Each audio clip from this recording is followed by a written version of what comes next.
Hello, and welcome to a new episode of Amplify Live, where leaders and readers connect with their favorite authors about their latest projects.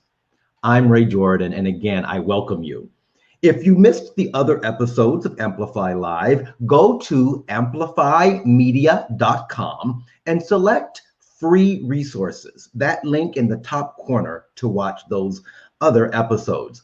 Today, we're speaking with author and professor Jaime Clark-Soles about her new study, 1 Corinthians, Searching the Depths of God. Hi, Jaime. Hello, Reverend. How are you? I'm well. So good to be here with you. I've been so excited about an opportunity to speak with you. Likewise, always fun. Now, I am so excited. I even wore pants for this. And that doesn't happen with every Zoom or virtual call. So now I can't promise you if I'm wearing shoes, but I'm definitely dressed for this and ready to engage. I love it. For our audience, if you're joining us live, feel free to chat with each other on Facebook and YouTube and send us your questions there. At the end of our conversation, we'll answer as many as we can. Now, Jaime, I was one of your conversation partners during the study, and I'm excited that we'll get to share with readers and some of your inspiration while writing it. In this particular book, you start the study with a lovely account of your spiritual biography and your discovery of 1 Corinthians 15:8. Will you speak a little more about being untimely born and what that means to your faith, and what it might mean for people reading the study and their own journeys of faith? Yeah, sure. Thanks. Yes. So in terms of being one untimely born, when you look at the kind of path of my faith life, it's not what you would consider traditional, depending on what you mean by that. So I wasn't one of these folks like my husband who was born in church, raised in church, never had a moment not in church. Quite the opposite. I'm a military brat. I moved around the world a lot. Went to this church and that church with friends, etc. So it's been a pretty circuitous path for me. Even my own mom at my ordination, she came to New Haven, Connecticut, where I was ordained. And that night, as we were settling in, she looked at me and she said, "How did this happen?" And she didn't, not in a negative way, but just in a curious way. So you just probably wouldn't have seen it coming. I wouldn't have seen it coming. So God just dropped certain people and experiences in my life along the way. So I really didn't come fully to the faith really until I was in college. And so it's affected my own faith, and I think also the way I teach and hang out with other people. So for instance, it reminds me that everybody has their own story and there's no right or wrong way to come to faith. And everybody's story is somehow represented, to my mind, in 1 Corinthians. So yeah, I think I'm not the only one who... I've always believed that life is our best teacher. And if we just pay attention, the Spirit is moving among us. If we just open our eyes to what's happening, can you give us an example of how, and you mentioned several in the book, but give us a small example of how the Holy Spirit kind of pricked your consciousness and kind of moved you in ways that you weren't even aware? Yeah. So I've always been a kind of philosophical person. And again, you can ask my mom. It's actually kind of my mom's fault because she bought me this book when I was little that I still have a copy of called Questions Children Ask. And it's got, why is the sky blue? And so anyway, she regretted buying that book, I think, pretty quickly afterwards. But so I've always been interested in the big questions, even kind of from a young age. Why are we here? What is truth? What is beauty? What is goodness? This kind of thing. So again, I think I was always kind of attracted and paying attention to people who also seemed to have some of those questions. First of all, to people who had questions. And second of all, for people who welcomed questions. Because I will say, in the context, and I went to vacation Bible school when I was little, and I was baptized in the Presbyterian Church when I was around 7-ish or something. So I have, a kind of varied background across a number of denominations. But I will say there were a few times when I feel like I tried to belong, but I'm inquisitive by nature, and I truly believe that God can handle any question. No human being is going to, freak God out by questions. But I did find myself in a number of positions where I would ask a question and clearly make people around me uncomfortable, which I wasn't really trying to do. And I also found myself asking questions, and people would say platitudes to me, like, just ask Jesus into your heart, which if you don't grow up in church, that language doesn't really make any sense. Yeah, of course. So what the kind of signs along the way in my own movement were people who, first of all, welcomed my whole self with all of the questions, right? And then themselves watching the way they lived their lives and the way their lives affected other people, with a sense of joy and care and concern. So in the story I tell, for instance, the story of somebody who was very, very crucial to my faith, was a Catholic priest, Father James Patrick Seamus O'Kilty, may he rest in peace. And honestly, I was in a makeshift gym on a Navy base, a gym that was a makeshift church. And there was just this moment where Father O'Kilty sang the Mass in Latin. I had no idea what he was saying. He was actually turned around to face the cross and raise the host. And it was one of those mystical moments in my life where eternity came into time, and I was in the presence of majesty and transcendence and deep faith. And this was a guy who the very next day, you saw in the commissary making jokes with people in line. And every once in a while I came across a person like that. And those are the people who, looking back, were the kind of anchor points of my own faith. Right? This kind of like, ask everything, but also make room for mystery. And try to have some joy along the way while you're doing it. That's right. Yeah. I've often said that there are two arms to our faith, right? There's like the social ethics arm, like treat your neighbor and how we respond to each other. But there's also a mystical mystery arm to our faith that if we allow it, it'll kind of illuminate us in ways in our lives that we can't even imagine. Because you're pointing to the fact. So because I'm heavily kind of heady and intellectual, I love knowledge and seeking things out, but I get concerned when I see a faith that's just based on doctrinal propositions and things that you can assent to on paper about only an academic exercise. Faith and I also get concerned if somebody's just like, well, nothing matters except just how it feels to me, with no interest in understanding, you're part of a faith that's a lot bigger than you, that was here long before you were born, is going to be here long after you're dead and gone. How those hang together, I'm with you. I love the way you put it. How two arms of it. Yeah, absolutely. So let's talk about Corinth as a city. What was happening in Corinth in the first century?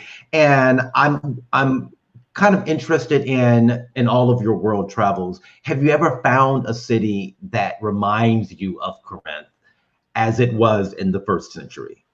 Yes. I think I was just reading papers that my students have written on Corinthians, and one of them pointed out Las Vegas, Nevada. It's kind of like anything goes kind of city. So in some ways, I think Corinth was much like any city in America, any major city, right? Pick Dallas, pick New York, pick Las Vegas. But it is the case, actually, that the ancients had a verb to Corinthize was actually to kind of be off the chain, seriously off the chain. Really? Wow.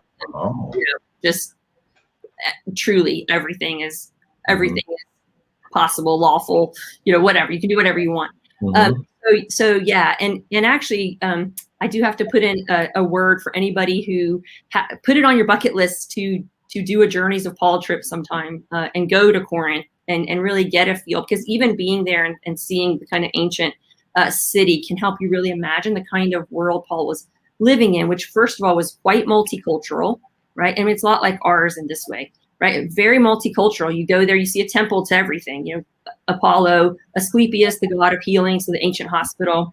You see, of course, worship of the emperor, the leader of the nation, which, that's always a problem for Christians to deal with in every. But anyway, you even see an inscription for it's part of an inscription that from the synagogue of the Hebrews, it says. So it reminds you that they, like we, lived in a multicultural, multilingual, pluralistic, right? So these are Christians who are working out their Christian faith amongst people of other faith traditions, whether it's polytheists, whether it's Jews, you name it, right? So it was a very important economic city. So in that way, kind of like a Dallas or a Houston, really important. It's a port city. So everything coming in and out of that city, there were a lot of challenges. Everything was available. Everything was possible. And there was just a big mishmash. The other thing that should be said, in Rome,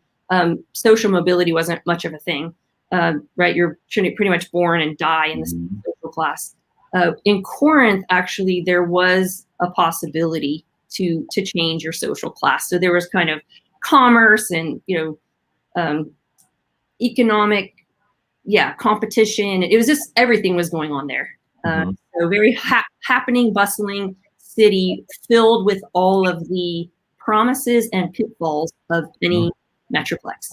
Absolutely. We were talking just now about kind of having two parts of the faith, one which is a thinking, logical faith, and another part which is that kind of occupies the heart space.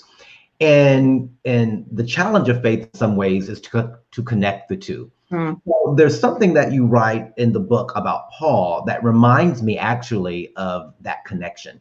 In the book, you say, what's at stake for Paul here is that we live with intention, on purpose, logically, not just with any intention or purpose or logic, but with that which derives from the values on display in the life, death, and resurrection of Jesus.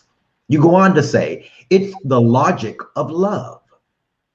Would you talk more about that, about this logic of love or the logic of the cross, and what church communities today, with all of our fractures, can learn from it? Yeah, sure. So this is probably one of my very favorite themes ever. So I also am currently teaching at Lovers Lane United Methodist Church. I don't know if those folks are on here. If so, hello. It's good to see you. So for sure, whenever I go anywhere, whether it's in my seminary classes or when I'm out and about anywhere, and I'm talking on 1 Corinthians, I always start with 1 Corinthians 1, 18 to 25. And I normally have my PowerPoint that I won't subject you to at this point. Because there's a phrase in there, Paul talks to them. He starts out talking about the law. It's called the logos to staurou in Greek. Logos to staurou. It gets translated. No one translates it the way, in this case, I think it should be translated. So the New RSV, which I use and like just fine, CEB, like all my favorite translations, tend to say something like the story about the cross, the message of the cross, etc. But that just sounds like it's some kind of Paul talking about some stuff that happened in the first century that you might find interesting. What Paul is actually getting at throughout 1 Corinthians is this. He says the logos to staurou is foolishness, right? To the world, basically. The word we get in English from logos that you think of most readily, I think. I mean, most people think word because they know the Gospel of John or whatever. But the word we use all the time is logic. And the word logos, if you look it up I could show you my giant Greek lexicon. If you look up the word logos, it's got page after page after page of definitions, right? Word is one of those definitions, but it means speech and reason and history and story, but it means logic. And the reason this is really important is because Paul's about to deal with all kinds of a whole mess of ethical and social, ecclesiological, just like doing church and being moral people in this world who are followers of Jesus. He's got a whole host of issues to deal with in the next 15 chapters after chapter 1. But to be honest, all of it is really just a working out of this one message about this. Whatever the issue is, employ the logic of the cross. Look at Jesus on the cross. Yes, Paul's fine. Resurrection matters to Paul. Yes, we believe Jesus was raised, right? We have his spirit, we're acting. But what's happening is the Corinthians are not, as you mentioned earlier, they are not actually living their lives with neighbor in mind, with the idea that they are, whether they like it or not, or whether they acknowledge it or not, they are actually part of a larger whole. It is not just about them and what they have the rights or the freedom or whatever to do. It's what builds up, right? What brings this world more in line with the will or dream or kingdom of God, right? Mm-hmm. What can we do to make it more on earth as it is in heaven? And that necessitates looking around and asking about your neighbor, right? And how, so to him, the logic of the cross is really important, because he would say they're using the logic of the empire. He calls it the logic of the world, right? Which is really opposed in a lot of ways, not always, but in many ways opposed to the logic of the cross. So what did Jesus do on the cross? He emptied himself, right? So if you also think of the Christ hymn of Philippians, in Philippians 2, 6 to 11, where it talks about Jesus being in the very form of God, right? Right? Not something to be grasped or exploited, but emptied himself. So that word kenosis. That's the whole, every problem in Corinth, that's Paul's answer. Look at the cross and what Jesus could have done. He could have insisted and said, yes, I'm all that, so too bad for you. Instead, at every turn, he said, what is needed and how can I use my power, my status, my authority, everything to kind of act in love. And so I know I'm saying a lot here, because this is really the chief point. The logic of the cross, because it sounds heady and kind of, just ancient or whatever. But people, if they know anything about 1 Corinthians, usually I find they know 1 Corinthians 13, right, which is the great to love. But, and they think if you're reading chapter 12, which is about spiritual gifts and problems in worship, right, chapters 11 through 14 deal with problems in gathered worship. And 1 Corinthians 13 could look like it's just a digression. All of a sudden, Paul just goes off on this like poem about love, and we love to use it in weddings and etc. Nothing against that. But it's there on purpose, because all these individual problems on worship, tongues, how we should dress, etc. The bottom line is all of these problems can be resolved if we ask, am I acting with love towards my neighbor and building up community? So it's not a weird digression in chapter 13. It's the foundation. It's what the logic of the cross looks like in real life, when we embodied people are interacting with each other and the earth, not just each other, but the earth itself.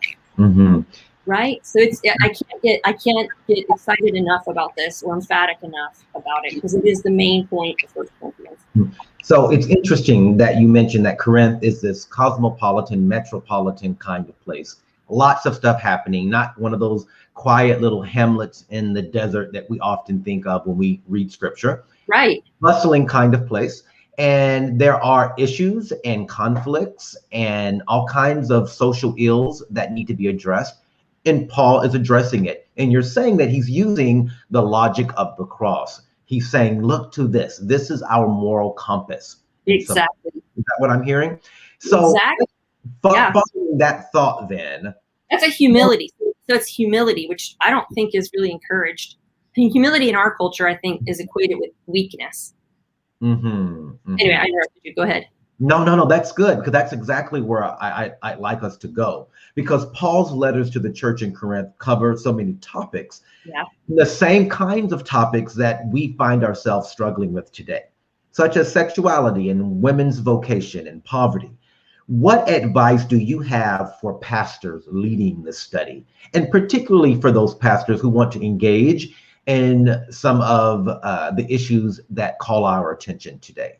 Yeah. So what I would say, is as always, take time to read and study. Right. Step away. Take time to dig into your scriptures. And 1 Corinthians, after the Gospel of John, or along with the Gospel of John, is kind of one of my very favorite things to teach, because I do believe everything we are dealing with today as Christians living in our global world is actually in there. And so I think if pastors, so just make space for conversation, invite people in, right? Make space for conversations about these issues, make space for variety of opinion and difference, help people build relationship. Because, what I find in scripture study, and I'm sure you do too, since you're a pastor and do this all the time, what's most effective in moral formation for all of us, right? Figuring out how to be in the world. How do I kind of live in a world where my life is intentional and does reflect God's love? It takes community, right? That's the most important thing I would say. None of this can be done without community, right? These texts are written from community into community. So I think when pastors create community where people can really ask questions, but also see how these texts do apply, but not in that simplistic way of like, not that anybody on this call would do this at all, but not in the way of like, oh, here's a verse or a passage, now let's just plop it down, but actually invite people into study of the whole text, the whole book of First Corinthians, and put it there and let people see the analogies. I mean, help a little bit. They're all there, right? As you just said, the sign in your background. A lot of that is in this book, right? But to allow people to actually see the text for themselves, because I love this. I just did this semester with my students, and I put it in front of them. I create a space and I create some structure, but they see for themselves, and they start to see that these issues that seem like, who cares, this is boring in the first century and has nothing to do with me. By the end of it, they most of them, right, who study deeply will say, oh my gosh, this has so much in common with today. And how do we kind of how do we do better than the Corinthians did, right? Because they were plagued with a lot of problems, and Paul had to write First Corinthians and Second Corinthians. When we have numerous letters of Paul, and even First Corinthians isn't the first letter. If you read First Corinthians 5:9, he refers to another letter before this one. So we have lots of, right? It's hard, and I actually find a lot of hope in this. It's not easy. Wow. It is not easy to be a Christian, right? Follower of Jesus in the world. A lot of things militate against Jesus's values, and so we kind of have to do this together. So the advice is gather people around Scripture and let them see. So one of the things I spent a lot of time on, and at first students were like, why are we even talking about this? No one eats idol meat in America in the 21st century. It's not. What? I care about idol meat. Also, I don't divide the world into Jew and Gentile, so I don't care, right? So when you read something like Galatians 3:28, there's no longer Jew nor Greek, slave nor free, male and female. They're kind of checked out, like whatever. Here's what you said. But when you read the idol meat controversy, and I go into this a lot in the book for this reason, because it does matter. Because what's happening in there is pick your subject. Because idol meat for them, and once you read it, the students come up themselves with what's going on in our world about how are people with power and status treating those with less of that in the community. Like how are you using the gifts you've been given? How are you being in this world? Right? Is it a way that builds others up, or that is all about ourselves? Right? And so, my advice is really to draw people into a study, right? And let them kind of see for themselves, right? And in my experience, people get really jazzed because all of our issues are in there. They really are. No, but you look up gun control or abortion rights. But when you read it, not looking for it that way, like you're just cherry picking something in a concordance, looking up gun control, but read the text and then ask, what does that imply for how we live in this world today, right? A world seriously in need of healing. And I love that you've written this book with church leaders, and whether they be lay leaders or clergy in mind, because I had a clergy colleague once say that she did not preach from anything in the New Testament except the Gospels, because she just was too difficult to try to place the ancient conflict that's often present in Paul's letters into today. And what I think you've done for us is made it easier for us to understand and for us to apply what we're seeing in First Corinthians to what's happening in the 21st century. Yeah, I certainly hope so. I mean, even from the very opening, when I tell my story, and I don't, usually go around, being super personal like that or whatever. But the question is, so I have a mug, I think it's actually in my study right here somewhere, that I got from a student. They have them at her church, and it says, "What's your story?"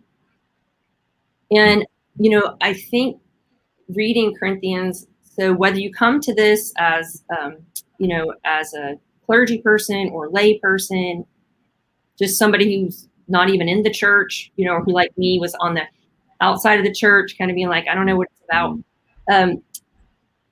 There's a space in the very beginning to ask that, what is your story? What is because you do have a story. Every one of us has a story, and every story is just as beautiful as the next, right? Even if there's a lot of bumpy rides along the way in your story.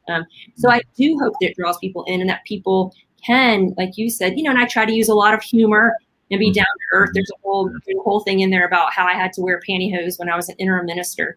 And I end up saying Jesus and Paul would have worn pantyhose, because, again, the issue becomes, in my case, I was young, female, and it was kind of the context was such that it was already a real challenge for that congregation to have somebody that young and somebody female. They'd never had a female. So there was just kind of a lot riding on it, and there was a lot of kind of dis-ease, and I am a hater of the pantyhose. You can ask my mom, like, even the day I got married, my mom was like, shut up with the pantyhose, and we took them off, and she's like, go in there and get married. So I'm just a hater of pantyhose. But what became clear to me in that context was like, this is neither here nor there. Who cares if I hate them or I don't? In this context, I need to kind of like not be threatening to folks, and so, yes, I have the choice whether to wear them or not. But in this case, I'm going to choose, in this case, to do this thing that doesn't cost me much, but that helps build a relationship of trust between me and some other people.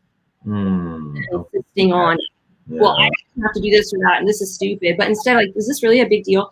Is there something I can do to kind of build this? So I try in the book to just use some kind of regular, everyday, and also, by the way, of course, as you know, because you read the book and we've talked about it in your video, we refer to this. We also deal with very, very serious things that are neither here nor there, right? Like gender and sexuality, money issues, race and ethnicity issues, class, all the other things that are going on, creating problems in Corinth. So I hope it's a fun mix of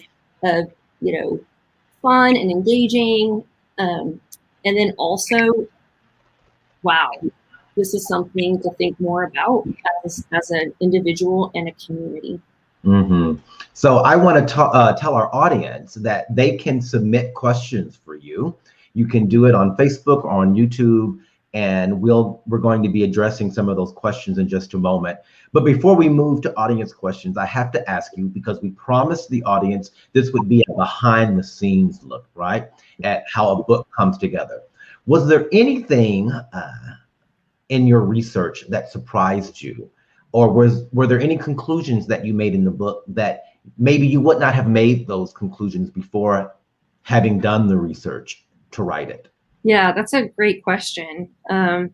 So what surprised me a little bit is how hard it was to pick, because I could only, since it's a 6-week study, it's made to be a 6-week study, I needed to just pick kind of 6 places to drop in.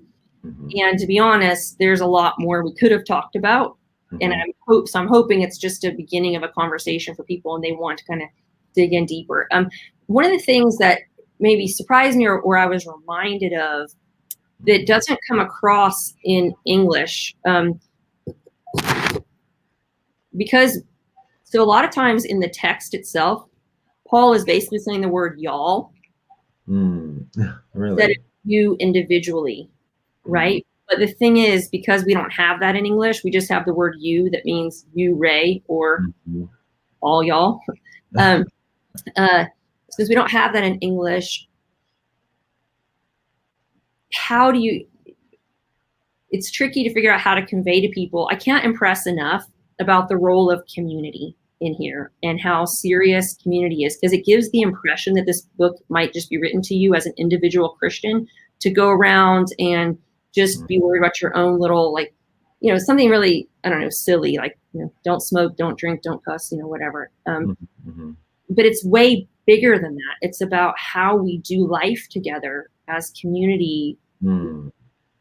So that's what kind of, surprised, or I was reminded or struck me, and I'm not really sure, beyond just kind of saying it over and over again, how to impress upon people that this is a book about y'all, not just you individually. And how do we do y'all together well, in a way that honors and includes the dignity of each person and assumes that each person is just as gifted as the next. I'm really taken by that because it was a challenge of first century followers of Jesus, and it continues to be a challenge all these years later. How do we, as wonderful individual people with agency, join community? And in that joining of community, hold dear the dignity of all persons and all bodies. Exactly. It's amazing to me that we're still talking about it 2,000 years later. Yeah, right. I know. Yeah. Although I do find something that sometimes my students at first find depressing is something that I find incredibly hope inducing. And that is the fact that they have to keep going back and forth, Paul and the Corinthians, right? It's just like, oh my gosh, basically what you just said. I think Paul was saying that, like, are you kidding me? I already wrote you 1 Corinthians, 2 Corinthians. 2 Corinthians has numerous letters within it, depending on what theory you follow. It has probably at least 4. It's a composite letter. And Paul's like, oh my gosh, it's just not that hard, y'all. But it actually is that hard, right? And what I love is that he calls them saints, right? He calls them saints, yet you can see every possible thing you can imagine they have done. There are growing edges for them, so they don't get it right. But that's what it means. To be a saint doesn't mean to have arrived. It means to keep on trying, right? It means stay in community, keep working at it. And that takes humility. It takes perseverance. It takes courage. It takes a really seriously good sense of humor, I think. Really laugh at yourself. Just all of the things. So I find it incredibly hopeful that they took this many letters and they weren't getting it right. He's like, I have to feed you. He gets all angry. He's like, I have to just give you I have to give you milk because you're not even grown up. You can't even handle. I also love, by the way, speaking of milk, I absolutely love the way Paul even crosses gender and talking about himself, he and the apostles as nursing mothers, right? Sometimes he calls him their father, but he also says that he was their wet nurse, which I won't go into details unless somebody asks, but that has to do with the fact that in antiquity, virtue was actually seen to come through breast milk. So there's all these debates about not hiring a wet nurse for your child unless she's like really highly virtuous, because the ancients had really interesting ideas about reproduction and gender and all of that. Anyway, so there's a reason he's talking about that, because it's related to moral formation, the notion of milk. But exactly, he's like, I can't even do it. What do you want me to come with you with a big stick? And he uses sarcasm and he gets angry. But you know what else? He says one of my very favorite verses in all of the New Testament, which is saying a lot because I have a lot of favorite verses in the New Testament. But in 2 Corinthians, he makes this statement in the middle of a really difficult conversation with them that's really poignant and really troubled. He says, I would gladly spend and be spent for you. Like that's a love letter. Yeah. Okay. That is not like I'm taking my ball and going home because you people are annoying and I can't deal with this anymore. That's a whole different way of conceiving of relationship, that we're in this. This is a covenant and we're in this even when it's really annoying and painful. Right now, I have something else to say. We're getting to where it's discussion time. I want to be really careful because the danger of this kind of thing, and this is the academic in me, the danger of kind of saying these statements is I don't get to say all the but. So there are a few buts I would want to say along the way about kenosis and pouring out of self, because misconstrued, that can be very terrible, especially for people who already don't have a sense of self. Tell them, just pour out yourself more and have less self. There's a lot of danger that can come with that, or give up your rights over this thing, because let me be clear, pantyhose are neither here nor there, right? The value and dignity of human lives is a whole different subject. That's like, well, you say tomato and I say tomato. I mean, there are places Paul says, look, to the Jew I became as a Jew to win the Jews. The one outside the law, I became outside the law to win those outside the law, whatever. He says, I become all things to all people in order that I might save some. Okay, fine. So it's just going to be like, Paul's a chameleon for Christ. He's wishy-washy. No, he understands there's some stuff that's neither here nor there. You know what I mean? If what you're eating is offending someone in the moment, just don't eat it, right? Don't insist on it. Now, he has bedrock convictions he's not giving on, and in fact didn't give on and actually died for, right? About the value of human bodies, etc. Right? He was very subversive, right? In having a church where slaves and women, for instance, were absolutely equal and absolutely gifted and no distinction. I mean, that's nuts, right? From the Roman Empire view. So I want to be really, really clear that not all things are what we call adiaphora, things that are really neither here nor there. Mm-hmm. Some things are bedrock for him. And how we discern those is really important and needs to be worked out in community. Mm-hmm. So you mentioned earlier, you in fact encouraged our audience, if they had an opportunity, to go and visit some of these places so you can see what Corinth might have looked like. And so we have a question from the audience as we look to some of their questions for you, asking about a Footsteps of Paul tour. So that is apparently something that you do. Would you tell us a little bit about that and when the next one might be, COVID permitting?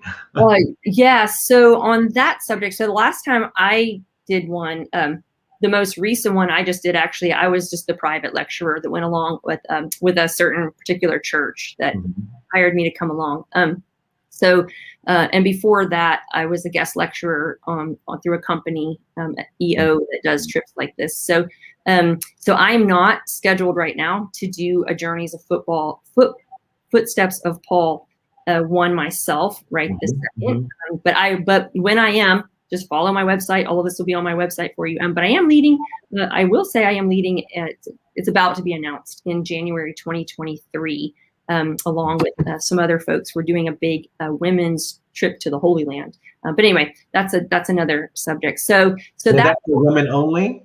Yeah. Yes. We don't want to get into the whole, trust me, because we had a long conversation about all of this and gender stuff. Speaking of gender and what does it all mean and who identifies as women, et cetera. But anyway, look for that. But I don't have one scheduled right now, but stay up to date on my website. And next time I go and the lecturer, it will certainly be there. But going to Turkey is what made all the difference for me, because this last trip that I just did, it wasn't just Greece, which is what I had done the year before, but I got to go to all the churches of, Revelation. So Turkey, they call it the other Holy Land. So please, everybody, put it on your bucket list, go to the Holy Land, but also do a Turkey Greece trip, because it will just bring the text to life to you if you have a chance. I understand not everybody has that opportunity, but I highly recommend it. And maybe there's someone out there, we have lots of church leaders joining, whose congregation wants to sponsor one and look into how exactly. Yeah, there's ways to get there. Where there's a will, there's a way. There's a lot of church groups that do this kind of thing. So yeah, sign yourself up with one. Yeah. Absolutely. Well, we have another question from the audience. And the question reads, what does Corinthians teach us about discerning when it's okay to give up your point of view, like wearing pantyhose? For the sake of love, and when it's time to stand up for what you believe? So I love this question. This is a crucial question. So again, that takes discernment, right? It takes discernment because there is actually, in my experience, a time to leave, right? When a person's soul is being crushed. If you're in a tradition or in a situation where, you have stability and you have the energy, right, and the support to be the person in that context, making a change, on you, and God be with you, because some of us are called to that, to stay in those places and be that voice, because we have those trusted relationships. There's a chance of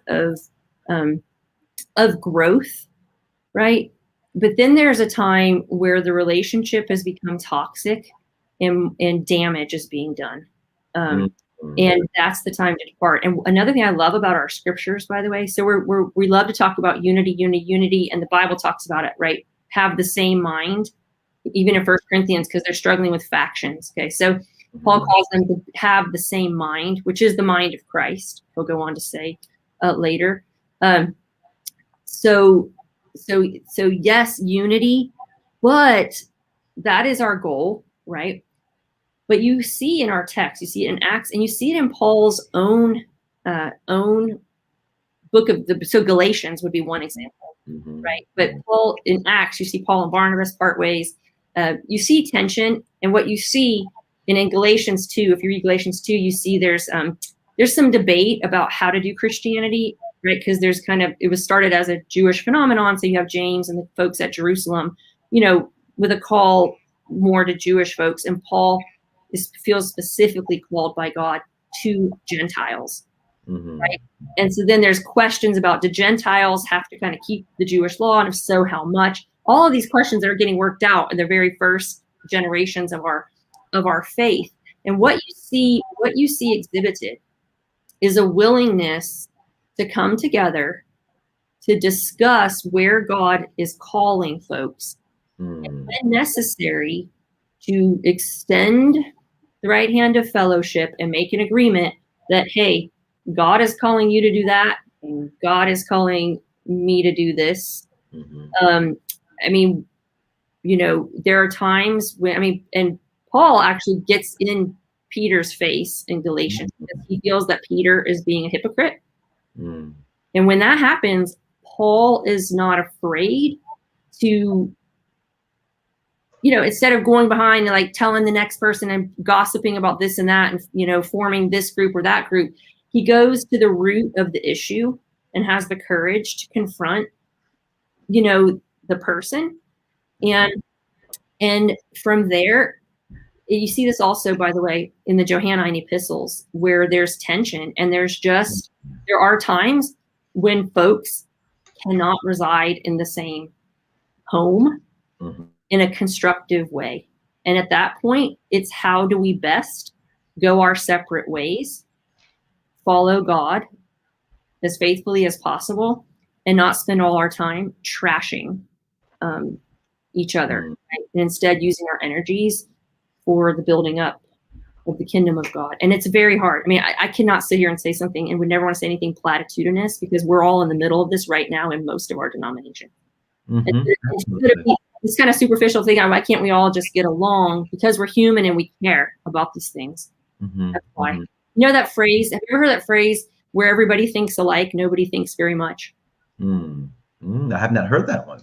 Yeah, so sometimes I'm like, okay, it's like when you're running your classroom, because you teach, as a professor as well, you don't want people to go at each other in a negative way, but also when you put something out there and you kind of want to engender, you want people to care and advance the conversation.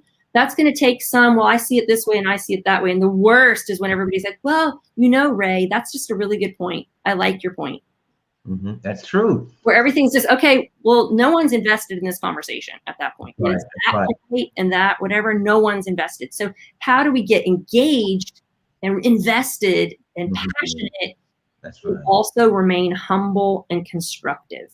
And that's the challenge before the Corinthians, and it's the challenge before us as we are going through very painful times, many of us, around, various issues of gender and sexuality and immigration, like all the things. And in fact, I've often said I would rather have constructive conflict than apathy.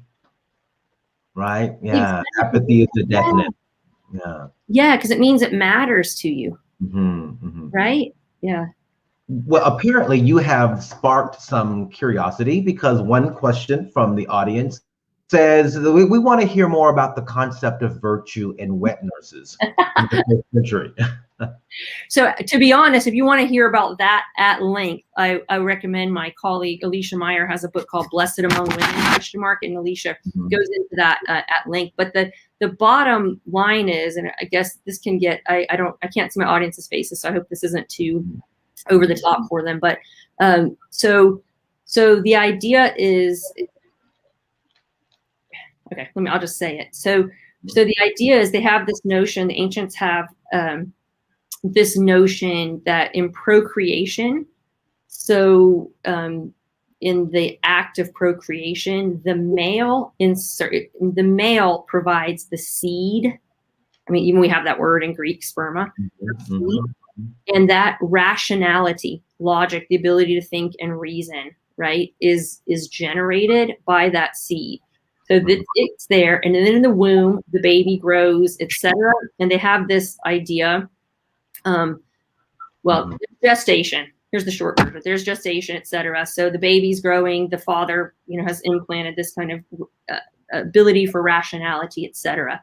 Then they have this notion that what happens is the blood from the womb, when the baby's born, froths. Like if you think of your latte, your frother, whatever, it froths and becomes white. I'm not going to go into a lot more detail because I don't know. I can't see the faces of people here, but the short answer is it gets frothy, and it moves up into the breast. This whole operation moves up into the breasts. And so the next stage is breastfeeding, and kind of virtue, logic, reasoning, moral formation is actually the first 3 years. The mother is in charge of that. You also see this in the Hebrew Bible too, by the way. Right now I'm drawing on the Greek text in my mind, but the Hebrew Bible has this notion of God as mother as well.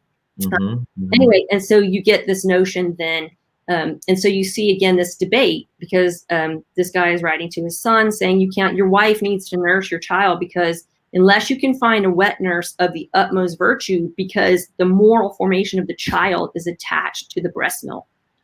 So this is all related to ancient notions of medicine and gender, but it's a real thing. But what matters for us especially is, so when you're reading these texts about this in the New Testament, and Paul in Thessalonians saying he was a wet nurse, or in Corinthians talking about spiritual milk, this is why. Otherwise, you don't really understand why he's drawing on that metaphor and why he would present himself across gender that way as a nurse female. But if you understand that context, it makes a lot more sense. So he considers himself, in other words, not only their father, but their mother in faith, which is pretty interesting. And Beverly Gaventa, a very famous Pauline scholar, also has a whole book on this called Our Mother, St. Paul, for those who want to read more about this. That's all the time we have for today, but this has been such a great conversation. I encourage folks at home, get the book. Buy it for your Sunday school classes and your auxiliary groups, and maybe even your book clubs if you have a book club who wants to study scripture. There's also a DVD and a leader's guide people can use as well, Ray, because not everybody's always that comfortable leading a group. So.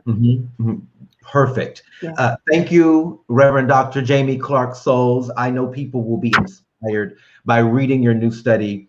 And to the audience, thank you for joining us, and thank you for your questions. You will now be able to share this conversation and watch it on demand at Amplify. If you're not already, why don't you subscribe to the Amplify Media's Facebook and YouTube pages to watch future webinars like this one. Thank you so much. Have a great week, everyone.